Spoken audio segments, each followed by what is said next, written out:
अस्सलामुअलैकुम, आप देख रहे हैं प्रोग्राम न्यूज़ टॉक। मैं हूं फरहान शब्बीर। आसमा चौधरी साहिबा आज प्रोग्राम नहीं कर पा रही, जिनकी वजह से मुझ पर इस मेज़बानी के फ़राइज़ अंजाम देने मुझे आपको खुश आमदीद कहेंगे। बात करेंगे कुछ मौजूदा सूरत हाल, जिस तरह हम देख रहे हैं, सियासी हो, अदालती कानूनी मामलात हों, मुल्क में अमन व अमान की सूरत हाल हो, बहुत सारी हर आए रोज़ जो हम अखबारात देखते हैं, कई ख़बरें हमारी तवज्जो को अपनी जानिब लेकर आती हैं। बच्चों और बच्चियों के साथ बढ़ते ज़्यादती के वाक़यात, उनके मुल्ज़िमान को सज़ाओं का ना मिलना और इससे दीगर मामलात। कहीं पर कोर्ट पीटीवी के चेयरमैन की तैनाती के हवाले से पूछती है कि किसने उन्हें तैनात किया। कहीं पर ड्रग रेगुलेटरी अथॉरिटी के चेयरमैन, जिसको सीईओ जिसको लगाया जाता है, उसका पता चलता है कि नैब के कागजात में तो वो 2004 से मुर्दा थे शख्स, उनको लगा दी गई। गवर्नेंस के मसाइल भी सामने आ रहे हैं और हम देखते हैं कि तमाम सूबों की जो हुकूमतों के जो रहनुमा है वो दूसरे सूबों के मसाइल की तरफ तो इशारा ज़रूर करते हैं, लेकिन अपने सूबे में होने वाले मसाइल पर उनकी तवज्जो नहीं रहती। नैब की जानिब से पंजाब से ही शिकवा किया जा रहा है कि 56 कंपनियों का रिकॉर्ड मांगा था, वो नहीं दिया गया है। पंजाब के जो ब्यूरोक्रेसी है वो नैब के साथ ताउन नहीं कर रही है। इस तमाम तर सूरत हाल पर भी हम बात करेंगे। फिर कराची में जिस तरह हम देख रहे हैं, MQM जिस सूरत हाल से गुजर रही है, तकसीम दर तकसीम का एक मरला है जो MQM को दरपेश है, लेकिन पिछले इंतखाबात में इतना जब MQM मजबूत थी, ताकतवर थी, PTI एक बड़ी तादाद में वहां से वोट लेने में कामयाब हुई थी। इस हालत में जब MQM कमजोर भी है और PTI को वहां जगह मिल भी सकती है, PTI कराची में हमें उस तरह क्यों नजर नहीं आ रही है। साथ साथ ज़मीनी इंतखाबात जो हुए आज लोधरा में, और जहांगीर तरीन साहब की नाअहली से वो सीट खाली हुई, लेकिन अब तक के जो अभी तक के गैर हतमी नताइज आ रहे हैं उसके मुताबिक नून लीग के उम्मीदवार पीर इकबाल शाह को बरतरी हासिल है और PTI के उम्मीदवार जहांगीर तरीन के साहबजादे अली तरीन को इस वक्त दूसरे नंबर पर वो मौजूद हैं। तो क्या ये मज़हर है कि वहाँ पर ज़िमनी इंतखाब में नून लीग जो कि तहरीक अदल चला रही है और जिस तरह से अदालतों के हवाले से एक बयानिया नून लीग ने मुरतब किया है, दूसरी जमातों के छोड़ें, खुद चौधरी निसार ये कहते हैं कि अदलिया के साथ महाजाराई नहीं चलेगी, लेकिन उनके उम्मीदवार का ज़िमनी इंतखाब में कामयाब होना क्या आने वाले इंतखाबात के हवाले से भी कोई हमें इशारे दे रहा है? इसी तमाम तर सूरत हाल पर हम बात करेंगे। हमारे साथ मौजूद हैं मुस्लिम लीग नवाज, पंजाब असम्बली में मुस्लिम लीग नवाज के रहनुमा राना अरशद साहब, जो कि पार्लिमानी रहनुमा भी हैं उनके, और इसके साथ साथ PTI के रहनुमा वलीद इकबाल साहब हमारे साथ मौजूद हैं। जनरल रिटायर्ड गुलाम मुस्तफ़ा साहब हमारे साथ मौजूद हैं, तज्ज़ियाकार, उनसे भी सूरत हाल जानेंगे। मैं राना साहब आपकी इजाज़त से पहले मैं वलीद इकबाल साहब से पूछना चाहूँगा, वलीद साहब क्या कहेंगे आप, लोधरा के ज़िमनी इंतखाबात की जो नताइज आ रहे हैं PTI के लिए, तो वो फिर हौसला शिकन ही होंगे, या आप ये कहेंगे कि ज़िमनी इंतखाब का रुझान अमूमन ऐसे ही होता है? क्या सूरत हाल देख रहे हैं आप? नहीं जी, अभी तो ये कबल वक्त है कुछ कहना, क्योंकि ये अगर आप याद करें कि कौमी असम्बली का जो पिछला ज़िमनी इंतखाब था वो NA 120 का था, और उसमें जब आप देखेंगे पहला एक आधा घंटा पोलिंग के बाद 6 बजे से ऑनवर्ड्स अभी 8 बजे के करीब टाइम है, तो आप और हम सब देख रहे थे कि डॉक्टर यास्मीन राशिद लीड कर रही थी, और अच्छी खासी लीड, कहीं से 800 वोट की, कहीं से 400 वोट की, किसी, तो थोड़ा सा अभी कबल वक्त है। और अभी तक तो 50-60 के करीब पोलिंग स्टेशंस के रिजल्ट आए थे और अभी 200 से ज़्यादा, 250 के करीब पोलिंग स्टेशंस के रिजल्ट आने हैं। तो लेट अस वेट एंड सी।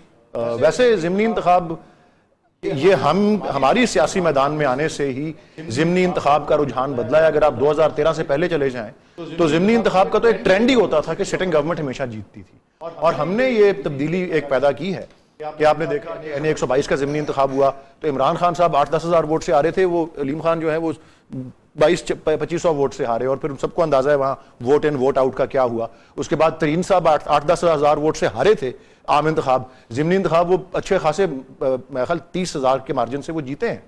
तो इस तरह अप्स एंड डाउन आते रहते हैं, मतलब अब सबकी तैयारी आम इंतखाब की है, तो मैं उसको ऐसा नहीं कोई ऐसा कोई मैसेज है किसी के लिए या कोई ट्रेंड है, इसको भी एक आप ज़िमनी इंतखाब से ये नहीं। राना साहब, नून लीग कितनी इस बात से मुतमईन होगी कि अगर आज उनके उम्मीदवार जीतते हैं तो आपको लगता है कि आने वाले दिनों में भी आपके लिए फायदा होगा? और वो जो तहरीक अदल और जिस तरह से चौधरी निसार को बार बार समझा भी रहे हैं कि इस तरह की महाजाराई फायदे में नहीं होगी, नुकसान की तरफ लेके जाएगी, चौधरी निसार के यानी कि समझाने से भी कोई बात नहीं, वोटर आपके साथ है।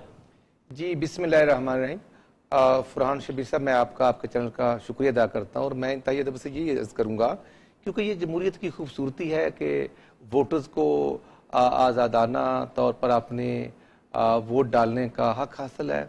और मैं समझता हूँ कि जो मोहतरम इमरान खान साहब और स्टेट्स को के ख़िलाफ़ बातें सुनते रहे हम, और मैं समझता हूँ कि हमारे अंदर तो तमाम तर बुराइयाँ हमारे ऊपर डाल दी जाती हैं और हम मान गए कि हम ये सब कुछ हमने किया है, लेकिन तरीन साहब को भी ऑनरेबल जजेस ने अकामा पे नहीं फारग किया, उनको असासाजात और मैं समझता हूं कि जो एसेट्स उनके थे इनकम से ज्यादा या कुछ छुपाया था गालबन चीजें, उस पर उनको फारग किया गया। और फिर मैं ये समझता हूं बतौर पॉलिटिकल वर्कर कि तरीन साहब के आने से पहले भी पीटीआई मौजूद थी और 1996 से लेकर पीटीआई में बड़े कमिटेड मैं समझता हूं कि कारकुन और उहदेदार भी मौजूद थे। कितना अच्छा होता कि वोट बैंक तो मैंने मान लिया कि ये तरीन साहब का ही वोट बैंक है, लेकिन अगर किसी कमिटेड वर्कर को, साथी को, जो खान साहब कहते थे कि एक आम आदमी को टिकट देंगे, एक मतवस्त तबके वाले को देंगे, एक दर्जी को देंगे, एक साइकिल चलाने वाले को देंगे, काश अगर ये किसी आम आदमी को टिकट मिलता तो मैं समझता हूं कि जो पिछली बर्तरी थी तरीन साहब की वो शायद उससे भी डबल ले जाते। और फिर आज मैं जो समझता हूं कि बिल्कुल ये सीट तरीन साहब ने जीती थी। हमारा कैंडिडेट तो मैं समझता हूं कि बिल्कुल एक पॉलिटिकल वर्कर है और उसी लिहाज से जब दिलचस्पी भी कम होती है कि जब 2.5-3 माह रहते हैं टनोर के, लेकिन इसके बावजूद अल्हम्दुलिल्लाह अल्लाह ताला की रहमत से मियां मोहम्मद नवाज सरकार जीत रहा है और इंशाल्लाह हम जीतेंगे। वली साहब, पीटीआई अमूमन यही कहती है कि वो सियासत के अंदर तब्दीली लेकर आ रही है, इनकलाब लेकर आ रही है, तो ये वली अब जिस तरह से अली तरीन साहब को टिकट दिया गया, आपको लगता है कि ये ठीक था? कहीं इसी के खिलाफ तो नहीं हल्के के वोटर्स जो थे, आपके अपने सपोर्टर्स जो थे, वो थोड़ा पीछे हट गए? हाँ जी, वैसे मैं अभी राणा साहब को सुन रहा था तो मुझे थोड़ी सी बीच में कुछ बातों पे इनकी हैरानी हो रही थी कि किसका केस ये प्लीड कर रहे हैं कि जी वो वर्कर को कर दिया होता है इससे। देखें, मैं आपको एक बात अर्ज करता हूँ, ज़मीनी हकायक होते हैं और हमारी पार्टी, इमरान खान साहब और हमारी सीनियर लीडरशिप इस बात का तजर्बा भी कर चुकी है।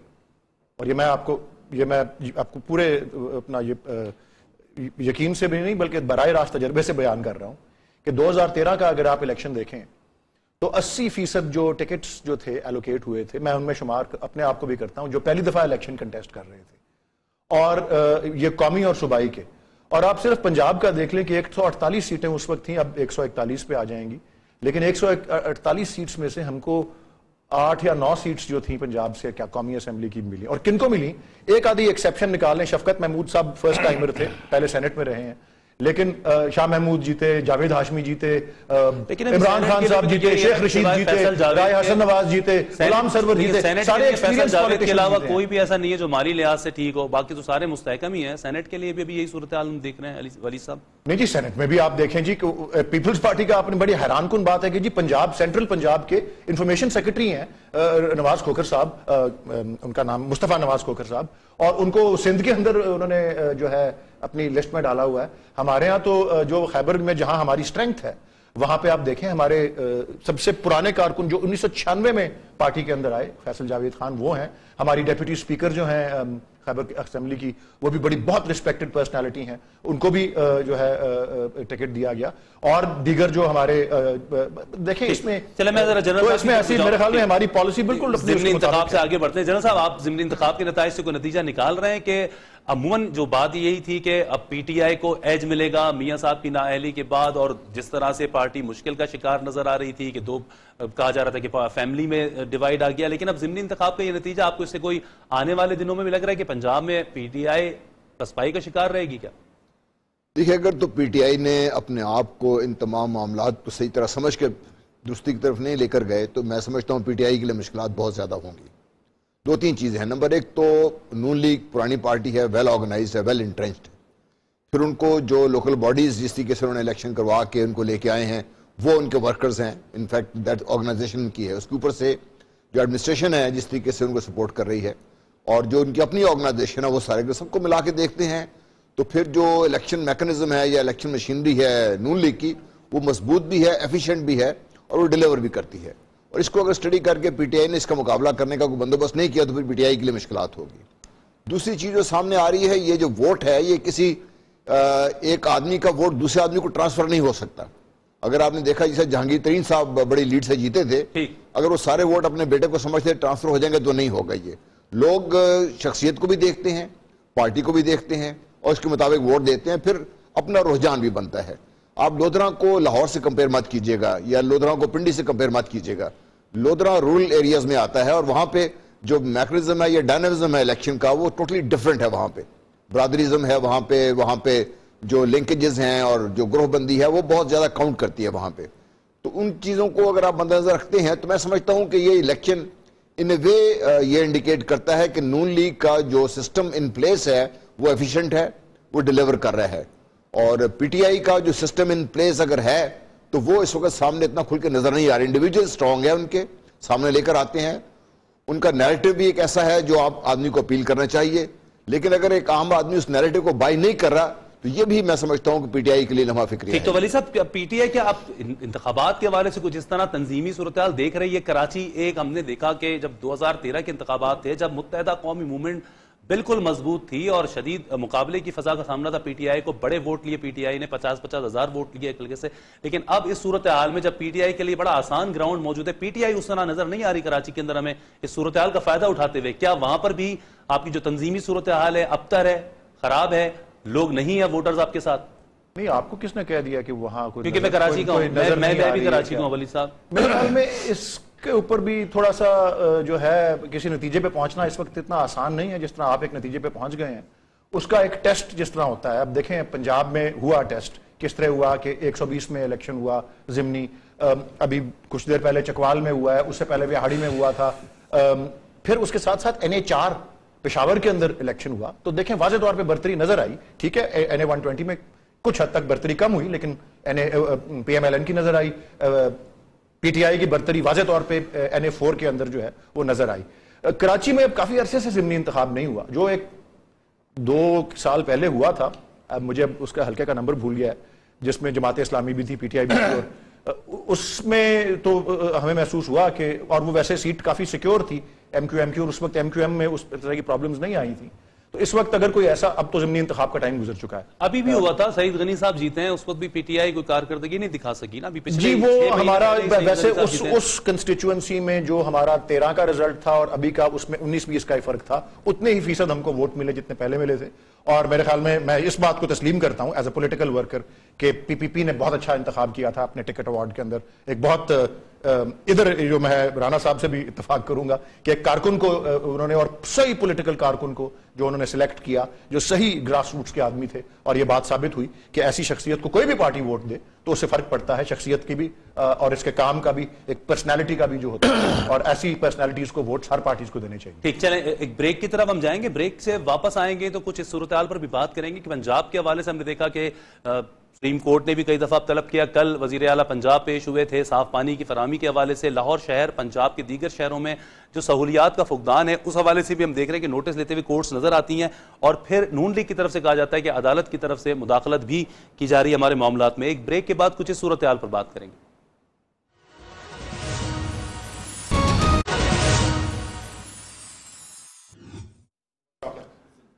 न्यूज़ टॉक में आपको खुशामदीद कहेंगे। जिस तरह गुफ्तगू का सिलसिला जारी था, हमने ये भी बात करनी थी कि जिस तरह नवाज लीग की अगर बात की जाए, अदलिया के हवाले से जो तकारीर बयानात का सिलसिला जारी है, तो इन्हें अदालत के नोटिस भी उस पर हुए हैं। साथ साथ मियाँ साहब कहते हैं कि वो तहरीक अदल चलाएंगे, तहरीक निज़ाम जो इंसाफ का निज़ाम है उसकी बेहतरी की कोशिशें करेंगे। अभी इस वक्त अहम केस जिसकी समाअत सुप्रीम कोर्ट में जारी है, 62(1)(f) के तहत नाअहली की मुद्दत का तयन करना है, उसमें भी मियाँ साहब ताउन नहीं कर रहे हैं। साथ साथ नैब ने जो नए रेफरेंसेज उनके बनाए थे अल अजीजिया और फ्लैगशिप इन्वेस्टमेंट के हवाले से, उसमें भी मियाँ साहब पेश नहीं हुए और ये फैसला किया गया है कि ये मामला जो है वो उसमें पेश नहीं होंगे। साथ साथ अब चौधरी निसार का ये कहना है कि अदलिया के साथ या इस्टेब्लिशमेंट के हवाले से इस तरह के बयानात से कोई फ़ायदा नहीं होगा बल्कि पार्टी को नुकसान ही होगा। राना साहब, सूरत हाल है क्या, जब एक तरफ बात करते हैं मियाँ साहब के हम निज़ाम इंसाफ को बेहतर करेंगे, तहरीक अदल को हम चलाएंगे, तो अगर अदालत कुछ मामलात के अंदर चाह रही है कि वहाँ मामलात हल हों तो उसमें खुद भी पेश हों, और अगर 62(1)(f) की अगर बात की जाए जिसमें नाअहली मुद्दत का तयन होगा तो इसके लिए भी फायदा तो सबको ही होगा। इससे क्यों पेश नहीं हो रहे जी, क्यों ताउन नहीं कर रहे? जी फराज साहब, मैं सिर्फ ये अर्ज करूंगा कि तमाम ऑनरेबल जजेस हमारे लिए इंतहाई काबिल एहतराम हैं। जो 28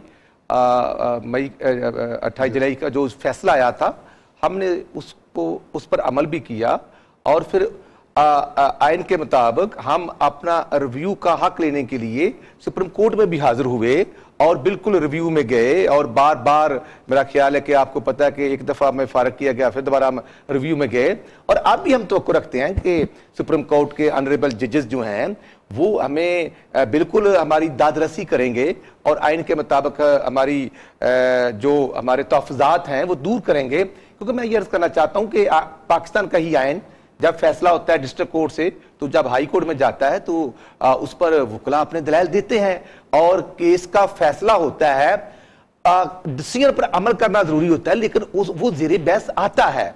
और अब जो ऑनरेबल जजेस का ही फैसला था कि मियां साहब को नाहल करने के बाद इत्साब कोर्ट में रेफर किया गया, और मैंने सुना, मैं इतना ज्यादा पढ़ा लिखा नहीं हूं, लेकिन मैंने सुना था कि सुप्रीम कोर्ट ट्रायल कोर्ट नहीं है, और ट्रायल कोर्ट जो है वो इत्साब की अदालत है, तो फिर पहले सजा हो गई, उसके बाद फिर नैब के लिए क्या कदम क्या उठाए हैं मियां साहब ने? कोई आम आदमी के लिए, आसानियों के लिए ये कोई कानूनी साजी की तवज्जो दी? रेप के मामलात के ऊपर हमारे यहाँ हम देख रहे हैं कि कोई उस तरह की सजाओं के हवाले से भी कोई कानून साजी नहीं की गई। बच्चों के साथ आइन जो है, तहरीके अदल जो है वो चलेगी कैसे? आम आदमी को कैसे इंसाफ मिलेगा? आइन सबके लिए एक जैसा है, इंसाफ सबको मिलना चाहिए, और मैं समझता हूं कि 21 करोड़ आवाम को इंसाफ मिलना चाहिए, और उनमें से मोहम्मद नवाज साहब भी तकरीब में बस यही होता है कि मुझे क्यों निकाला, अपनी नाअहली के हवाले से ही बस वो शिकवा करते हुए नजर आ रहे हैं। इशू ये है जब हम कहते हैं कि वोट की कदर होनी चाहिए, तो वोट तमाम पार्टीज का है।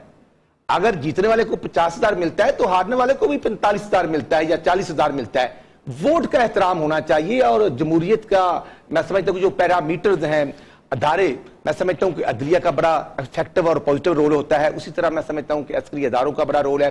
आज ज़रब अज़ब जो है, मैं समझता हूं कि ये परवेज मुशर्रफ साहब के दौर में भी ड्यू था, फिर मोहतरम जरदाई साहब के दौर में कियानी साहब तैयार थे चीफ ऑफ आर्मी स्टाफ, लेकिन जरदाई साहब के पास वक्त नहीं था। लेकिन मैं समझता हूं कि 16 जून 2014 को ज़रब अज़ब शुरू हुआ। अल्हम्दुलिल्लाह हमारी बहादुर फौज के नौजवान बेटों ने जान हथेली पर रखकर पाकिस्तान की सरहदों की हिफाजत की। अब उसी तरह मैं अर्ज करना चाहता हूं कि जैसे लेजिस्लेशन करना सुप्रीम कोर्ट पार्लियामेंट का काम है, और वहां पर अमेंडमेंट सिर्फ पार्लियामेंट ही ला सकती है, वो मैं समझता हूं कि आर्मी कोर्ट। यही तो जनरल साहब आप क्या कहेंगे? कोर्ट्स तो ये कहती नजर आ रही है कि भाई हम कानून बना नहीं सकते, कवानीन के ना होने की वजह से हम पाबंद हो जाते हैं। हमने देखा चीफ जस्टिस साहब भी बाज़-औक़ात यही बात कहते हुए पाए गए प्रेस कॉन्फ्रेंसेस के अंदर, या बात करते हुए कि चूंकि हम अभी तक 1900 के ताज़ीरात पाकिस्तान पे चल रहे हैं, कुछ कवानीन साजी होनी चाहिए थी जो कि नहीं हो रही है। तो ये जो निज़ाम अदल जिसका नारा मुस्लिम लीग नवाज लगा रही है, ये निज़ाम अदल सिर्फ मियां साहब की जात तक के लिए रहेगा, या आपको लगता है कि आगे भी इसका दायरा फैल के आम आदमी को कोई अदल मिलेगा? कोई देखिए, बड़ी बदकिस्मती है कि 3 दफा का वज़ीर आज़म और ये पार्टी तकरीबन मिला जुला के 35 साल तो हुकूमत में रही है। अगर वो आज बात करते हैं कि अच्छा मुझे पता ही नहीं था कि हमारे निज़ाम अदल में ये खराबियां हैं, वरना मैं इनको दूर कर देता, तो ये बाई इटसेल्फ मैं समझता हूँ कि अपने खिलाफ सबसे बड़ी FIR मियां साहब के खिलाफ तो ये है, ये उनकी। अब जहाँ तक निज़ाम अदल का ताल्लुक है, ये आर्काइक है, हमारा पुराना है और बेइंतहा फरसुदा हो चुका हुआ। आजकल के हालात के मुताबिक आपको जब जरूरत पड़ी टेररिज्म से डील करने के लिए, तो आपको स्पेशल एक अमेंडमेंट पास करनी पड़ी जी। आपने अपने निज़ाम अदल में से इतनी उसमें सख्त नहीं थी कि इसको हैंडल कर सकता, उसमें डायनामिज्म नहीं है, उसको प्रोग्रेसिव नहीं रखा हुआ हमने, और जिसकी वजह से आज मियां साहब भी ये कह रहे हैं, मैं भी ये कह रहा हूँ, तकरीबन सब लोग ये बात कर रहे हैं कि हमारा जो निज़ाम अदल है, अगर जब आपको याद हो जब ये मॉडल टाउन का केस हुआ था, उसको जो FIR दर्ज हुई थी, उसमें चाहे ख्वाजा साद रफीक साहब थे या राणा सनाउल्लाह साहब थे, सब ने कहा ये गलत FIR दर्ज हुई है, ऐसे नहीं होने चाहिए। लेकिन उसके बाद किसी ने इस सिस्टम को ठीक करने की जरूरत महसूस नहीं की। वो इसलिए कि ये जो सिस्टम है ये सूट करता है क्लास ऑफ पीपल, जिसकी वजह से वो लोगों को वो अपना अंडर कंट्रोल रखते हैं। इसको ठीक कर देंगे तो लोगों से कंट्रोल से निकल जाएंगे। जहां तक रहा देखिए जी वोट के तकद्दुस का ख्याल, तो वोट के तकद्दुस का ख्याल अदालतों ने नहीं कर रहा, अदालतों ने तो कानून के मुताबिक फैसले करने हैं। अगर वोट का तकद्दुस किसी पर फर्ज है तो वो उन लोगों पर फर्ज है जो हमारे वोट के लिए आते हैं।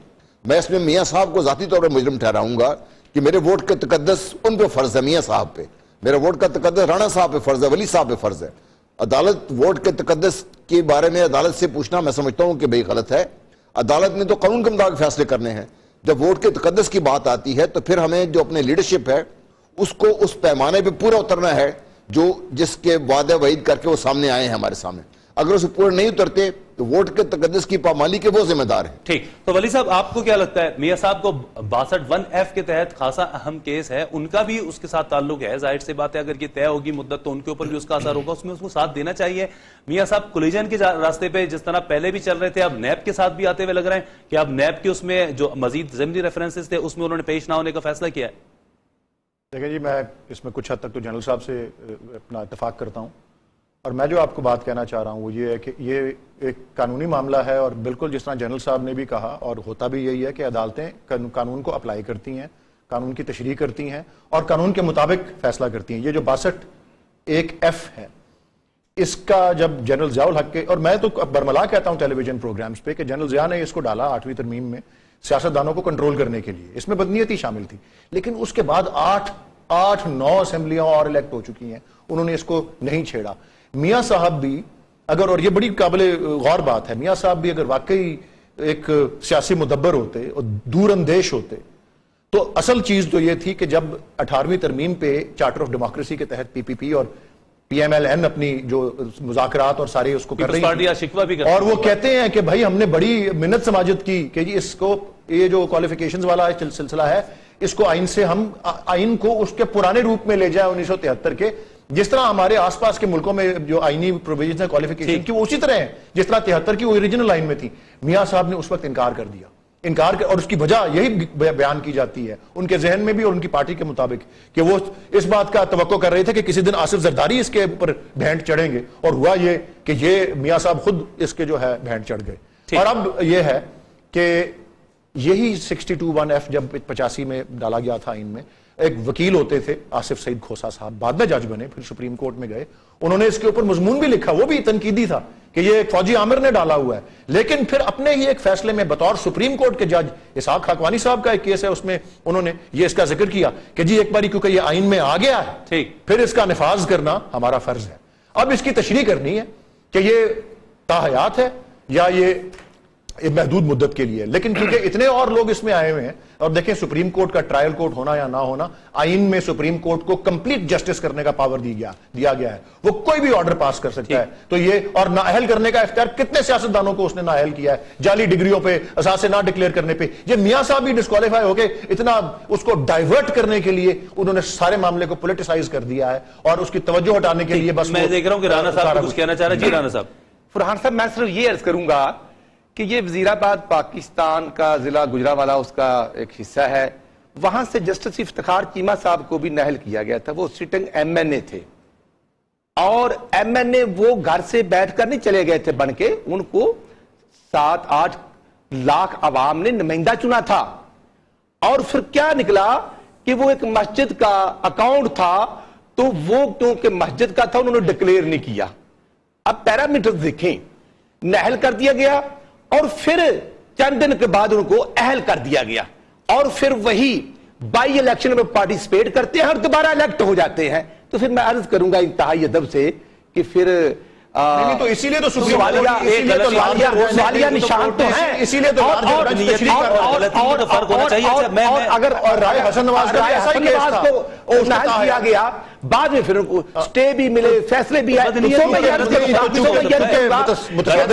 चीफ जस्टिस मियां साकिब निसार साहब ने खुद फरमाया, आपने भी देखा होगा कि उन्होंने कहा कि कुछ फैसलों पर प्रेशर आते रहे और इंसाफ पर मबनी फैसले नहीं हुए। इसी में अगर मियां साहब ताउन करें, आज अटॉर्नी जनरल, तो फिर हम जैसे जो कारकुन हैं, हम तवक्को रखते हैं कि इंसाफ सबको मिलना चाहिए, मोहम्मद नवाज शरीफ साहब को मिलना चाहिए, एक आम आदमी को भी मिलना चाहिए। हाँ, जब लेजिस्लेशन हम करते हैं, और अगर आर्मी कोर्ट्स की जरूरत क्यों महसूस हुई, जो जनरल साहब ने कहा, मैं बिल्कुल इंडोज करता हूं कि अगर टेररिस्ट, दहशतगर्द वायलेशंस करने वाले बट्टाखोरों को बर वक्त अदलिया के फैसले आए, सजाएं उनको मिले, तो फिर अमेंडमेंट्स करके आर्मी कोर्ट की लंबा मौजूद है कि गुंजाइश नहीं है कि किस तरह से ताउन करती है पुलिस, किस तरह से आर्मी कोर्ट की गुंजाइश आईने पाकिस्तान में नहीं है। सो मैं ये अर्ज करूंगा कि बिल्कुल लेजिस्लेशन करनी चाहिए। अच्छा, मैं थोड़ा आगे बढ़ता हूं। हम चूंकि पंजाब की बात करते हैं, वजीर आला पंजाब शहबाज शरीफ जो है वो अपने आप को रोल मॉडल भी उनके साथी उनको करार देते हैं। ये बताइए कि नैब की तरफ से इस बात का शिकवा आ रहा है कि हमने 56 कंपनियों का रिकॉर्ड मांगा था, वो अब तक पेश नहीं किया जा रहा है। अगर गुड गवर्नेंस अच्छी है, किसी किस्म का कोई मसला नहीं है, तो फिर नैब को ये शिकवा करने की जरूरत क्यों पड़ रही है नैब के चेयरमैन को? फरहान साहब, मैं सिर्फ ये अर्ज करूंगा, नैब के चेयरमैन बड़े कंपिटेंट है जी, जस्टिस जावेद इकबाल साहब, और चंद हफ्ते ही गुजरे हैं उनकी तैनाती या पोस्टिंग जो हुई है वो पाकिस्तान के आइन के मुताबिक गवर्नमेंट और अपोजिशन ने मिलकर की है। लेकिन मैं ये अर्ज करूंगा कि जो 56 कंपनियां हैं, बिल्कुल वो जवाबदेह हैं, उनको जवाबदेह होना चाहिए, लेकिन आया सिर्फ पंजाब में ये कंपनियां बनी है, किसी और सूबे में कोई कंपनी नहीं, और हमसे पहले कंपनियां नहीं थी। मैं ये अर्ज करना चाहता हूं, किसी का आप रिकॉर्ड नहीं देंगे? नहीं, रिकॉर्ड क्यों नहीं देंगे? रिकॉर्ड चेयरमैन साहब डिमांड करें, मरकज नैब बिल्कुल मिलना चाहिए, या सूबाई जो डीजी हैं वो मांगे। अब क्योंकि हमारे पंजाब के अंदर DG anti corruption brigadier Muzaffar Ranjha साहब हैं, वो बिल्कुल पैरामीटर्स के मुताबिक काम भी करते हैं, लेकिन अगर कंपैरिजन करेंगे तो उसी तरह खैबर पख्तूनख्वा में भी एक एहतसाब कमीशन था जो 2.5 साल से बंद है। और सिंध में रिकॉर्ड क्यों पेश नहीं किया? सिंध गवर्नमेंट ने जरदारी साहब ने, पार्टी ने, नैब तो नैब जानकारी बरत रहा है लेजिस्लेशन की सिंध असेंबली में। मैं ये करना चाहता हूं, नैब ने पिछले 15-20 दिन पहले कॉल किया, खुद शबाशी साहब पेश हुए नैब में अकबाल आशियाना हाउसिंग प्रोजेक्ट पर। अब भी जो नैब कहेगा हम मानेंगे। इसमें अलग अलग बयान आ रहे हैं ना। राणा संडावाला साहब कहते हैं 61 कंपनियां थी, 10 बंद हो गई। पंजाब हुकूमत कहती है 56 कंपनियां थी, 15 बंद हो गई।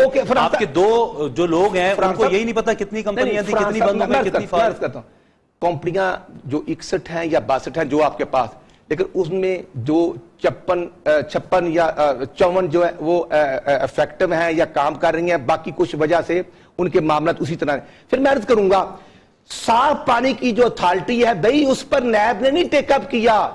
वो खुद चीफ मिनिस्टर साहब को जब पता चला तो एंटी करप्शन के जरिए हमने अपने सीईओ के खिलाफ एफआईआर दर्ज करवाई, लोगों को गिरफ्तार करवाया, और हमने खुद उनको इंटेरोगेट करवा रहे हैं। और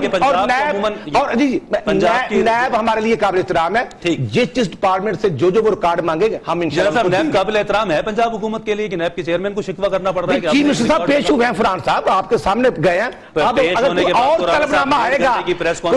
तलबनामा आएगा तो वो भी हम हाजिर हो जाएंगे। हम हाजिर हो जाएंगे। करप्शन हुई तो मैं छोड़ दूंगा, मैं सारा हिसाब किताब बिल्कुल ठीक है, तो वो पेश क्यों नहीं करते? मैं आपकी वसातत से करना चाहता हूं कि देखिए इशू डिफरेंट है।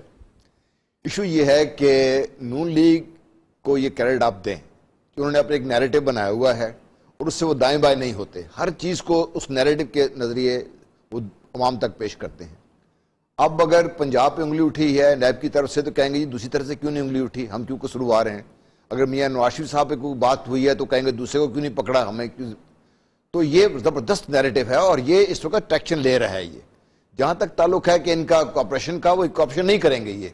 और आप एक नहीं, दो नहीं, तीन नहीं, आप देखते रहिएगा मेरी बात, ये कोई ना कोई बहाना, कोई ना कोई तरीका निकाल लेंगे ताकि इससे, क्योंकि जो कंपनियों के जिनको वो सीईओ लगाए हुए हैं ना वो सारे भी ब्यूरोक्रेसी से हैं, ये मत भूलिएगा आप। और बाकी ब्यूरोक्रेसी से ही आप चीज मांग रहे हैं ये। अगर कोई गड़बड़ है तो कैसे करेंगे काम इसको ये। और नंबर 2 देखिए इस वक्त फोकस में अगर है पंजाब, और पंजाब क्लेम भी करता है कि पाकिस्तान का सबसे बेहतरीन गवर्न सूबा है, तो फिर इनको सामने आना चाहिए था। अगर वो नहीं लेके आ रहे तो ये कोई ना कोई खामियों की निशानदेही करता है, कहीं ना कहीं कोई ना कोई मसाइल हैं जिसकी वजह से सामने नहीं लेके आ रहे। तो मैं ये समझता हूं कि all in all Noon league का नैरेटिव बाई हो रहा है, ट्रैक्शन कर रहा है, लेकिन जो ये काम कर रहे हैं एक्चुअल रियलिटी से वो बहुत डिफरेंट है। रियलिटी ऑन ग्राउंड ये है कि पंजाब में मसाइल हैं, ये मसाइल को तस्लीम करने से इनकार कर रहे हैं। जब तक वो नहीं करेंगे, इनकी गवर्नेंस के बारे में जो भी सवाल निशान उठ रहे हैं, तो चीफ जस्टिस पे भी बार बार बात की जा रही है। जब गवर्नेंस का फेलियर होगा और अवामी मसाइल इतना अंबार लग जाएगा तो किसी ना किसी को तो आना है वहां पे। इसलिए सुप्रीम कोर्ट वहां पे आ गई हुई है, वहां पे अदलिया हमारी मसाइल को हल करने लगी हुई है। ये बजाते खुद एक बहुत बड़ा सवाल निशान है हमारी जो सिस्टम ऑफ गवर्नेंस है उसके ऊपर, क्योंकि उसको हम ठीक नहीं कर पा रहे, ना करना चाहते हैं। बिल्कुल। वली साहब आप क्या कहेंगे यहाँ पे? अगर देखा जाए जिस तरह की सूरत हाल है, आपके यहाँ पंजाब में opposition leader public accounts committee के चेयरमैन भी हैं, उनकी नजरों से ये चीजें नहीं गुजरती कि वो इस तरह उठाएं। चौधरी निसार जिस जमाने में पब्लिक अकाउंट्स कमेटी के चेयरमैन थे, हर दूसरे दिन हुकूमती शोबों की वो खबर लेते रहते थे, लेकिन यहां पर हमें इस तरह की सूरत हाल नजर नहीं आती। ये 56 कंपनियों का मामला है, ये भी नैब ने उठाया है। इसके बाद ऑडिटर जनरल की रिपोर्ट आई कि पंजाब की महकमा खजाना में 300 अरब रुपए की बेकायदगियां हैं, लेकिन पंजाब ऑपोजिशन आपकी जो पीटीआई है वो उस तरह इन चीजों को क्यों नहीं लेती? इस पे भी मैं आता हूं, लेकिन एक दो जुमले देखें। 62(1)(f) जो है उस पे इसी, क्योंकि थोड़ा बहुत बहाम पाया जाता है, राय हसन नवाज को किसी और तरीके से ट्रीट किया गया किसी बेंच के आगे 3 रुकनी, और जस्टिस इफ्तिखार चीमा साहब को जरा मुख्तलिफ ट्रीटमेंट किया, तो जो बहाम पाया जाता है ये दूध का दूध पानी का पानी। चीफ जस्टिस ने इसको रीफिक्स किया है और ये इस इलेक्शन से पहले ये वाज़ेह हो जाएगा कि ये ताहयात है या महदूद मुद्दत के लिए, क्योंकि आइन खामोश है। मियाँ साहब को उन्होंने कहा कि आपको भी हम चांस देना चाहते हैं, आपने आर्ग्यू करना है कर दें, नहीं करना तो एक तरफा हो जाएगा। तो वो कानूनी तौर पे पाबंद नहीं है, उस नौयत का केस नहीं है। तो वो नहीं आते। तो और बहुत से वकला हैं, बाबर अवान साहब हैं, जहांगीर तरीन साहब के वकील हैं, अली जफर को कोर्ट ने अपॉइंट किया है, मुनीर मलिक को अपॉइंट किया है, ये सब आके दलाइल देंगे दोनों साइड्स की कि ताहयात है या महदूद मुद्दत का है। तो ये इंशाल्लाह इस पे वजाहत लार्जर बेंच की आ जाएगी।